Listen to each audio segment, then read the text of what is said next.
we just reported, the controller of the Trump organization has now testified before the special grand jury.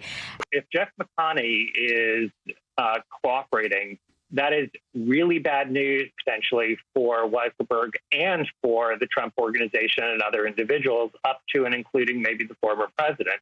CFOs and controllers are the two most important people in accounting fraud investigations.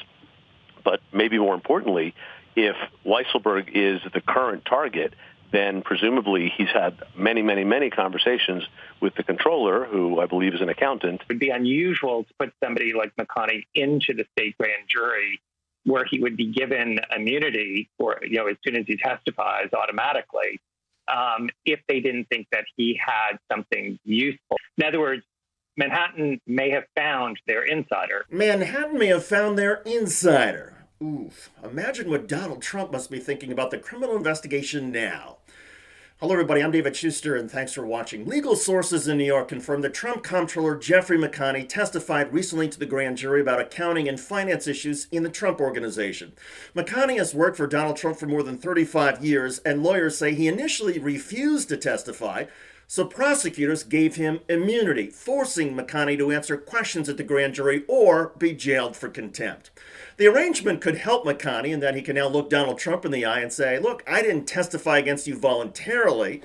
For prosecutors, the upside for them is they did get grand jury testimony from one of the top Trump organization executives.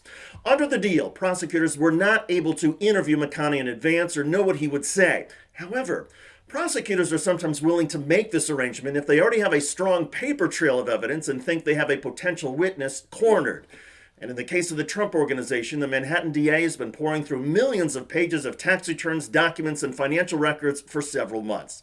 Furthermore, the DA's office has already obtained testimony from former Trump attorney Michael Cohen. He alleges that Trump committed bank fraud by overinflating property values to obtain loans and committed tax fraud by undervaluing assets to lower obligations to the IRS. According to legal sources, Manhattan District Attorney Cyrus Vance has communicated to Trump CFO Alan Weisselberg that Weisselberg is one of the targets in the investigation and may soon be indicted. Weisselberg's former daughter-in-law believes that in the end, the Trump CFO Weisselberg will turn on Trump.